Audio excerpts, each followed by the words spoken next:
예, 반갑습니다. 요양지체 여러분. 6월 7일, 또 새로운 월요일 아침입니다. 기도함으로 말씀 묵상 시작하겠습니다.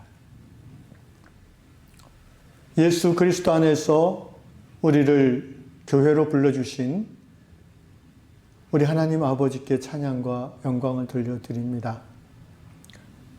이 땅 위에서 하나님이 부르시는 부르심의 삶을 사는 중에 우리의 주인이 누구인지를 깨닫게 하시고 우리의 삶의 목적과 방향이 하나님으로 말미암아 올바로 맞춰지게 이끌어 주셔서 감사합니다.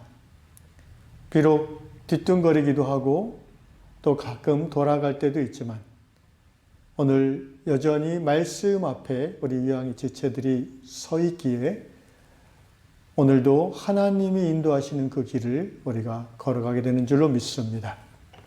주님, 남은 우리의 인생 속에서 이 길을 함께 걸어갈 신앙의 형제, 자매, 동지들 더욱더 사랑하고 서로 더욱더 아끼며 더욱더 말씀 안에서 하나 되어지는 요양교회 되게 하여 주시옵소서. 주님을 신뢰합니다. 예수님의 이름으로 기도합니다. 아멘. 아멘. 오늘 다락방 본문이 시편 133편입니다. 그래서 사실은 이제 본문이 다른 성경인데 오늘 그 다락방의 내용과 더 연결되는 그런 말씀이 133편이라는 생각이 들어서 제가 오늘 133편을 가지고 하나님 말씀을 나누겠습니다. 133편 그 말씀이 이제 형제가 연합하여 동거하며 어찌 그리 선하고 아름다운가 이렇게 1절이 시작하는데요. 여기에 맞는 찬양이 뭘까 있을까 찬송가에서 좀 생각해 보다가 제가 늘 이 133편을 묵상할 때 부르는 찬양이 떠올랐습니다. 우리말로 제가 옛날에 번역해서 부르기도 했는데 교회에서 지금은 이제 영어로만 생각이 납니다.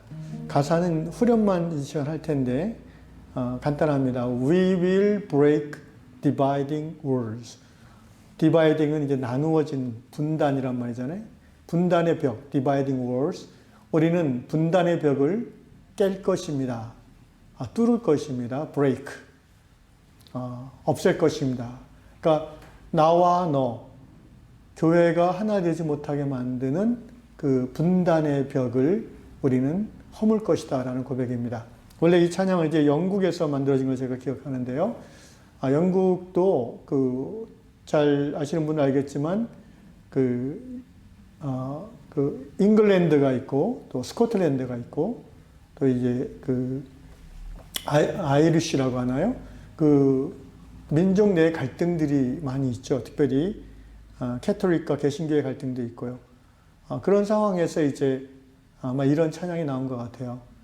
왜냐하면 같은 하나님, 아버지, 같은 예수 그리스도를 주로 고백하며 성령의 인도함을 따르는 사람들인데 서로 교파가 다르고 또 어떤 민족의 색깔이 좀 다르다고 해서 이웃해서 살면서 서로 죽어라 싸우는 그런 비극적인 상황 속에서 이제 찬양하는 분들이 우리는 그렇게 하지 않고 예수 안에서 하나가 될 것이다 라는 그런 다짐을 담은 노래거든요. 시편 133편을 묵상하면서 그분들이 이 지은 찬양입니다. 그래서 이제 전체 가사를 제가 다 지금 생각이 안 나고 후렴만 해보도록 하겠습니다. We will break dividing walls. We will break dividing walls. We will break dividing walls in the name of your Son. We will break dividing walls.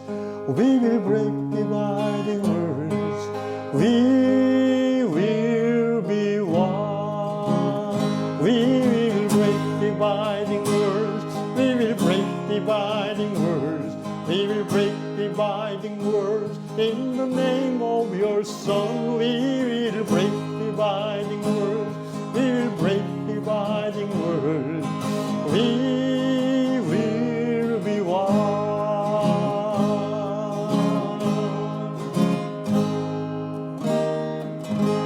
아멘. 유양 공동체 안에 이미 하나가 되어 있지만 아직도 서로의 하나됨을 가로막는 작은 벽들이 있습니다. 날마다 성령 안에서 예수의 이름으로 그 벽들을 허물며 더욱더 하나 되어져 가는 우리 성도 한 사람 한 사람이 에베소서 2장의 그 표현대로 하나의 그 교회를 이루는 벽돌이 되어서 차곡차곡 하나님 말씀의 그 디자인대로 쌓여져 감으로 그리스도의 몸을 만들어가는, 그래서 하나님을 기쁘시게 하는 유양 공동체 될 수 있기를 주 이름으로 축원합니다. 아멘. 나중에 기회가 되면은 이 노래 전체를 한번 같이 나누고 같이 찬양하면 좋겠습니다. 오늘 주시는 말씀 시편 133편. 말씀드린 것처럼 원래 다락방 본문은 다른 곳인데 다락방 오늘 이야기를 쭉 생각해 보면 바로 133편이 딱 맞아 떨어집니다. 원래 이 시편 150편 중에서 120편부터 134편까지는 부제가 붙어 있는데 여러분이 찾아보시면 알겠지만 성전에 올라가는 노래라는 부제가 붙어 있습니다. 15편이 성전에 올라가는 노래로 되어 있지요. 그 중에 다윗이 지은 게 4편이 있고요. 솔로몬이 지은 것이 1편이 있고 나머지는 저자미상입니다. 이제 그 중에 133편은 3절 짧은 절로 되어 있는 말씀인데요. 읽도록 하겠습니다. 보라, 형제가 연합하여 동거함이 어찌 그리 선하고 아름다운고. 머리에 있는 보배로운 기름이 수염, 곧 아론의 수염에 흘러서 그의 옷깃까지 내림 같고 헐몬의 이슬이 시온의 산들에 내린 같도다. 거기서 여호와께서 복을 명령하셨나니 곧 영생이로다. 다윗의 시 곧 성전에 올라가는 노래. 성전에 올라가는 노래라는 부제가 붙은 의미는 쉽게 말하면 이제 교회 갈 때 부르는 노래, 여기서는 말하면 그런 의미입니다. 여기서 교회라는 것은 꼭 어떤 장소로서의 건물을 의미한다고 생각하지 마시고 좀 더 본질적인 신앙 공동체 자체를 의미한다고 이해해야 되겠습니다. 그래서 우리가 유양 공동체, 유양 교회라는 신앙의 공동체를 떠올릴 때마다 우리가 염두에 둬야 될 것은 바로 이 시편 133편 주 예수 그리스도 안에서의 하나됨을 이뤄가는 교회가 얼마나 아름다운지에 대한 내용입니다. 한 절 한 절 설명해 보십시다. 보라, 형제가 연합하여 동거함이 어찌 그리 선하고 아름다운고. NIV 영어 성경에는 How good and pleasant, 얼마나 선하고 즐거운가. It is when God's people live together in unity. 일치 가운데에서 God's people, 하나님의 백성들이 live together, 함께 살아가는 것이 얼마나 이 선하고 즐거운 일인가. 형제가 연합하여라고 우리말로 번역했는데요. NIV에서는 하나님의 백성들이라고 좀 더 원만하게 번역을 했습니다. 히브리어 원어는 이제 형제가 맞는데 그 당시의 세계관 속에서는 이제 여성이 하나의 인격체로 여겨지지 않았기 때문에 그런 표현을 하게 될 수밖에 없고, 이걸 이제 오늘 우리 시대에 맞게 또 문자적 번역에서 더 나아가서 시대적 번역, 시대적 상황에 맞는 번역을 한다고 한다면 형제 자매가 연합하여 또는 자매 형제가 연합하여 이렇게 표현하는 것이 더 올바른 번역이라고 생각합니다. 그런 의미에서 NIV 성경은 하나님의 백성들이라고 보편적인 번역을 했습니다. 자, 동거함이라는 표현이 나오죠. 동거는 말 그대로 같이 사는 거예요. live together로 번역했죠. 일주일에 한 번 잠깐 보고 얘기하고 또 뚝 떨어져 있다가 다음 주에 또 보고 이런 것을 동거라고 얘기하지는 않죠. 동거라는 것은 적어도 하루 중에 많은 시간을 같이 같은 일정 공간에서 보내든지 또는 자주 볼 수 있는 그런 주거 환경을 말합니다. 한 집에 살든지 또는 한 마을에 같이 살든지 그래서 아침 저녁으로 또는 뭐 심심할 때 동네 마실 갈 때 이렇게 안녕하세요. 잘 있었어? 뭐 이렇게 할 수 있는 그런 관계죠.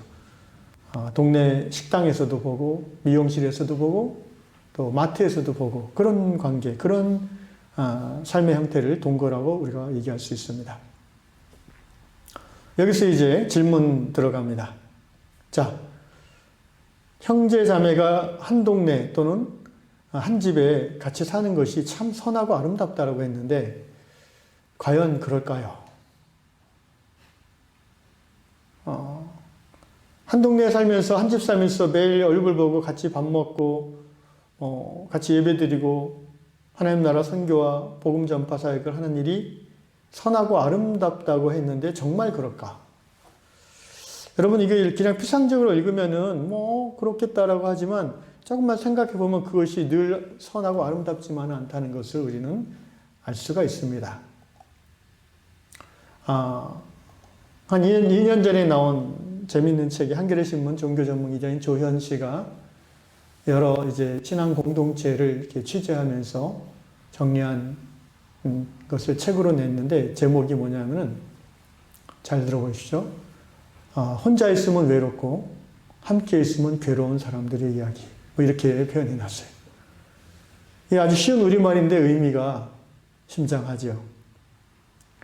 여러분 요즘 시대는 옛날보다 점점 더 누군가 함께 한다는 것이 불편하게 느껴지는 시대입니다. 개인주의, 또 혼자 있음 이런 것들이 점점 하나의 문화적 대세로 자리 잡고 있는 특별히 코로나 시대를 맞이해서 더욱 그러지요. 이미 코로나 이전부터 뭐 혼밥, 혼술 뭐 이런 이상한 처음에는 낯선 단어들인데 어느덧 그것이 익숙해지는 우리 시대 아닙니까? 가장 가까운 부모 자식도요. 장성해서 한 집에서 살면은 불편한 게 많게 느껴지는 시대입니다.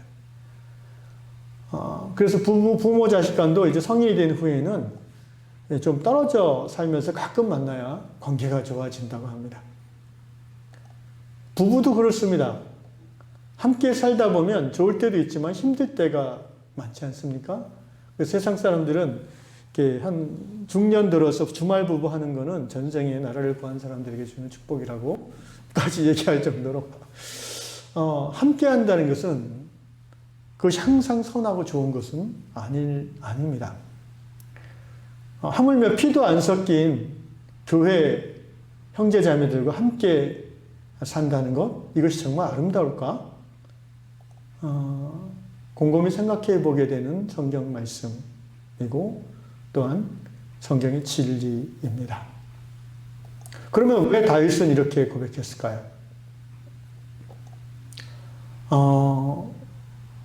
여러 가지 이제 다윗 시대의 이유가 있을 수 있는데, 왜냐하면 이제 그 당시 다윗 당시에 이스라엘 백성들이 함께 모이기가 쉽지 않았죠. 그 당시엔 성전이 없었기 때문에. 그리고 블레셋이나 여러 외세의 침략에서 늘 불안했습니다. 그래서 평화로운 시절에 하나님의 그 성소를 중심으로 안식일에 백성들이 모이는 것 자체는 굉장히 생각만 해도 편안하고 즐거운 일이었다고 볼 수가 있습니다. 그런 역사적인 맥락 속에서 그리고 고대 부족 사회를 배경으로 했을 때 이렇게 고백할 수 있지요, 충분히. 그러나 성경의 말씀이 그 시대에만 적용되는 진리라고 생각하지는 않습니다. 그러므로 오늘 이 시편 133편 다윗의 성전에 올라가는 노래라고 지어진 이 시는요, 예수님 오시기 1000년 전에 다윗의 시대에도 진리이지만 예수님 오신 후에 2000년이 지난 오늘 우리 시대에도 동일한 하나님의 진리, 곧 교회에 대한 진리임을 우리는 이해하고 받아들일 필요가 있습니다. 자, 2절 읽어봅시다. 얼마나 아름다운가라고 표현했는데 그걸 구체적으로 이제 어떻게 표현했냐면은 머리에 있는 보배로운 기름이 머리에 있는, 이게 지금 제사장 아론을 연상하고 하는 겁니다. 제사장을 연상하고 하는 거예요. 제사장 의복을 입은 수염을 기른 그런 사람을 연상하면서 제사장이기 때문에 머리에 기름을 붓잖아요. 그러면 머리에서부터 그 기름이 기름 부으심이란 것은 하나님의 임재를 의미할 텐데 오늘 얘기하자면 그 기름 부으심이 이렇게 쭉 흘러내려서 수염에 적시고 흘러내려서 이렇게 옷을 적시고 옷깃까지 이렇게 쭉 적시는 거예요. 기름은 말씀드린 대로 성별됨, 거룩함, 그리고 성경에서 기름은 치유의 약으로 쓰입니다. 기름이 머리에서부터 옷깃까지 흘러내린다는 것은 하나님의 성령의 기름 부으심, 하나님의 성령의 역사하심, 치유하심이 그 교회의 머리 되시는 예수님으로부터 우리에게 주어지는 바 머리털, 그러니까 교회에서 어떤 리더십을 형성하는 분들 또는 목사님들 이런 분들부터 이제 성령의 기름 부으심이 시작되고 근데 거기서 끝나는 게 아니라 이제 우리 신약 시대 사도행전에서 배웠지요. 120문도 모든 120문도 성도들에게 성령이 임하신 것처럼 이제 쭉 수염을 적시고 얼굴을 적시고 옷깃까지 내려온다는 것이에요. 무엇이? 성령의 임하심이, 성령의 역사하심이, 성령의 회복해 하시고 치유하심의 은총이 말입니다. 그것이 함께 연합하여 동거하는 그 공동체가 아름다워지는 이유입니다. 세상과 구별되는 거룩함으로 살아가는 삶을 살아가는 사람들의 모임, 교회죠. 그 공동체 안에, 그 마을 교회 안에 머물다 보면 그 기름 부으심을 덧입을 수 있는 거예요. 뭔가 그 마을 안에서 살아가는 그 예수 믿는 사람들의 삶의 모습은 세상과 구별되는 거예요. 그 안에는 거저 주심의 은혜가 있고 또 영육 간의 치유가 있고 회복이 일어나는 것을 보는 겁니다. 그래서 아름다운 거예요. 그래서 선한 겁니다. 또 어떻게 묘사했습니까? 선하고 아름답다는 것을 3절 헐몬의 이슬이 시온의 산들에 내린 같도다. It is as if 마치 이렇게 비유를 한 거예요. 같도다. The dew of Hermon, 헤르몬 산의 이슬이 were falling on Mount Zion. 시온 산으로 내려진다. 이게 이제 거리가 굉장히 떨어져 있어요, 여러분. 헤르몬 산은요, 그 갈릴리 호수 북쪽에 요단강이 시작되어지는 높은 산이에요. 헐몬. 성경에 이제 헐몬 산으로 나오는데 헤르몬 산. 거기서부터 요단강이 발원되는 겁니다. 그래서 요단강이 흘러내려서 갈릴리 호수를 이루고 또 갈릴리 호수가 밑으로 남쪽으로 내려가서 요단강이 되고 요단강이 또 모여서 사해가 되고 또 사해 저 아래쪽에 이제 쭉 그 유대 광야까지 내려가죠. 자, 마운트 지온, 자이온, 시온산은 어디에 있습니까? 시온산은 바로 그 유대 중간 위치인 에루살렘. 에루살렘의 다른 명칭이 시온산이에요. 그래서 우리가 시온성과 같은 교회 그렇게 표현하잖아요. 찬송가에. 시온성은 에루살렘 성을 말하는 겁니다. 결국 그 요단강의 시작이 되는 북쪽의 헤르몬 산에서 만들어진 그 이슬이 하나님의 성소, 교회를 상징하는 시온산에까지 흘러내린다는 거죠. 가장 높은 곳에 계시는 헤르몬 산에 계시는 하나님으로부터 오는 생명의 물이 곧 성령의 살리시는 능력과 역사하심이 시온의 산들, 에루살렘, 곧 교회 가운데 임하는. 근데 이 교회가 어떤 교회? 형제가 연합하여 동거하는 신앙의 공동체라는 것입니다. 중요한 것은요, in unity라고 연합하여 동거함이 아름다운 거라고 했어요. 이 다윗도, 이 시편 기자도 무조건 함께 사는 것이 아름답다고 하지 않았습니다. 왜냐하면 서로 다르기 때문에. 연합함으로, 그러니까 연합이란 말은요, in unity라고 번역했는데 그 말이 맞아요. 서로 다름을 인정하고 그 다름을 틀림으로 보지 않고 그 다름을 성령 안에서, 신앙 안에서 하나됨으로 만들어 나가는 거예요. 그게 유니티죠. 일치죠. 일치해라 이 말은 원래부터 같으니까 같은 거는 일치할 필요가 없어요. 그죠? 다르니까 일치하라고 하는 거예요. 근데 그 일치할 수 있는 힘이, 능력이 사람, 자연인 안에는 없어요. 우리는 죄인이고 자기중심성이 강한 이기주의자들이기 때문에 일치하기가 거의 힘들어요. 그것을 가능케 하는 것이 성령의 능력이에요. 유대인과 헬라인이, 종과 자유자가, 귀족과 평민이 한 상에 둘러앉아 함께 먹고 마시며 함께 예배하며 함께 하나님을 노래할 수 있는, 이것이 바로 일치를 이뤄가는 교회의 모습인 거죠. 교회는 성령의 코이노니아가 그 본질이라고 제가 누차 강조하고 있습니다. 성령의 기름 부으심이 교회에 임할 때에 세상과 구별되는 생명의 약동이 그 안에서 이루어집니다. 세상은 서로 다름을 강조하며 차별을 강조하며 누구 위에 올라서는 것이 미덕으로 여겨지는 세상이지만, 그리스도의 몸된 교회는 서로 다름을 하나됨으로 만들어가는 성령의 역사가 활발한 공동체입니다. 그래서 모든 죽음의 기운, 곧 분열과 이기심과 다툼의 세력을 물리치고 성령의 능력, 생명의 기운으로 하나 되어지는 것이 바로 성령의 코이노니아이고, 그것이 교회의 본질입니다. 교회는 성령의 기름 부으심을 받은 성도들이 하나님을 사랑하고 서로 사랑함으로써, 하나님 사랑, 이웃 사랑이죠, 하나됨을 이루어 세상과 구별된 거룩한 삶을 사는 공동체입니다. 성도들은 그 공동체 안에서 함께 예배드리며 함께 하나님께 영광을 돌리며 서로가 서로에게 밥이 되어주는 애찬 공동체를 이루어 가게 됩니다. 그래야 교회가 위치한 그 지역사회, 곧 교회 밖에 있지만 한 마을에 거주하는 사람들조차도 그 신앙 공동체를 보면서 여러 가지 유익을 얻고 도전을 받고 윤리도덕적인 그런 새로움을 경험하며 예루살렘 교회, 초대 예루살렘 교회를 경외했다고 성경이 말하는 것처럼 그 마을 가운데 있는 신앙 공동체의 사람들을 존경하게 되는 것입니다. 결과적으로 복음이 그 마을 전체를 지배하게 될 수 있습니다. 하나님의 나라가 확장되어지는 것입니다. 이런 상상과 기도를 적어봤습니다.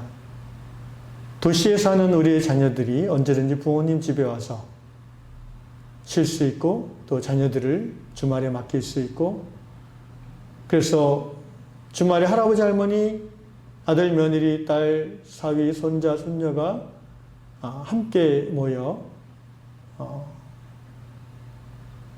함께 예배드리는, 그래서 우리 가족뿐 아니라 이 집사님 가족, 김장로님 가족, 모든 교회 식구들이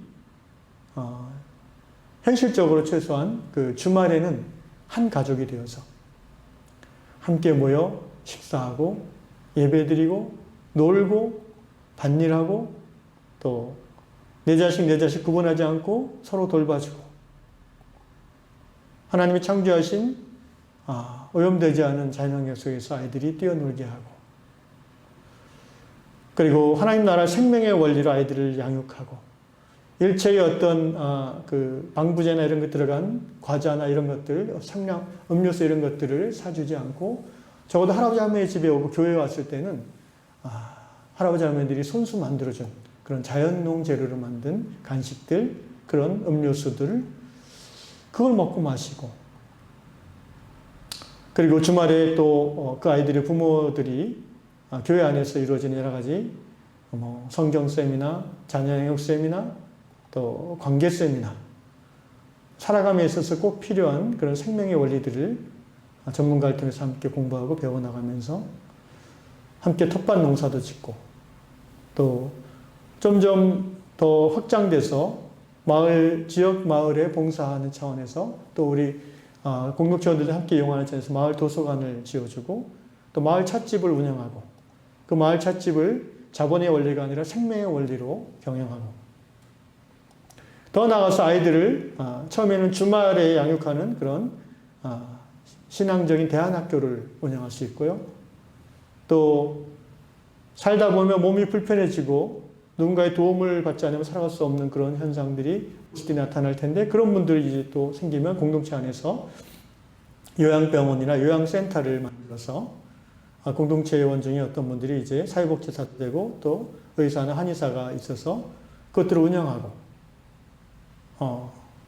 또 어르신들의 생애 마지막을 이제 아름답게 교회 옆에 수목장이 가능한 묘역을 만들어서 또 환송해드리는 천국 환송잔치를 드리는 제 꿈인가요? 저는 이 꿈을 우리 요양공동체가 함께 꾸고 함께 이루어가면 좋겠다고 하나님 앞에 기도하고 있습니다. 자, 말씀의 결론을 맺겠습니다. 133편 3절 마지막에 보면 거기서 여호와께서 복을 명령하셨나니 곧 영생이로다. For there the Lord bestows His blessing, even life forevermore. Life forevermore. 여러분 영생이라는 것을 제가 몇 번 말씀드렸죠. 시간적으로 영원히 그냥 먹고 있고 살아가는 것이 영생이 아니죠. 영생의 본질은 뭐라고 그랬습니까? 하나님이 함께 하시는 삶입니다. 임마누엘이에요. 임마누엘. 그런데 그 임마누엘은요, 신앙인 개인으로서 경험하는 데는 대단히 제약이 많아요. 왜냐하면 우리가 세속사회 한복판에 살고 있기 때문에 그래요. 우리 자신도 여전히 죄와 싸우고 있는 상태이기 때문에 그래요. 그래서 하나님이 함께 하심이 깊이 누려지기 위해서는요, 삶의 구조 자체가 바뀌어야 돼요. 거룩한 문화를 누릴 수 있는 구조가 돼야 돼요. 함께 하나님 나라의 원리로 장사도 하고 일도 하고 뭔가를 운영할 수 있는 그런 토대가 형성돼야 돼요. 그게 이제 마을이에요, 마을. 한 집, 개인의 가정에서 어떻게 그 인터넷, 스마트폰 그거를 거절해 나갈 수 있어요? 자녀들에게 스마트폰 안 줄 수 있어요? 불가능합니다. 그러나 한 가정이 아니라 10가정, 20가정이 모여서 같은 뜻, 같은 마음으로 하나님 나라의 원리를 실천하기로 결정하고 조금씩 연습하다 보면요.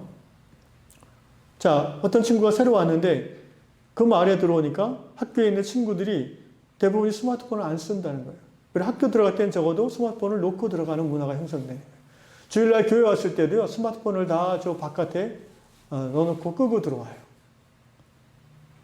그러면은 적어도 도시에 살 때는 모르지만 할아버지 할머니 집에 있는 전원 요양교회에 와서 머무는 2, 3일 동안에는요, 세속의 문화에 물들지 않을 수 있는 구조가 형성되는 거예요. 여러분, 이 과자를 먹지 않는 것도요, 아이들에게 청량음료 집에서는 안 주죠. 학교 가면 그게 됩니까? 이미 세상은 그런 문화로 도배가 돼 있어요. 텔레비전 켜고 인터넷 켜면은요, 맨날 나오는 게 그런 거예요. 어떻게 우리 아이들, 우리가 혼자 그 거대한 악의 문화에 대항할 수 있겠어요? 불가능해요. 그러나 우리가 성령 안에서, 그리스도 안에서 모이면은 가능해요.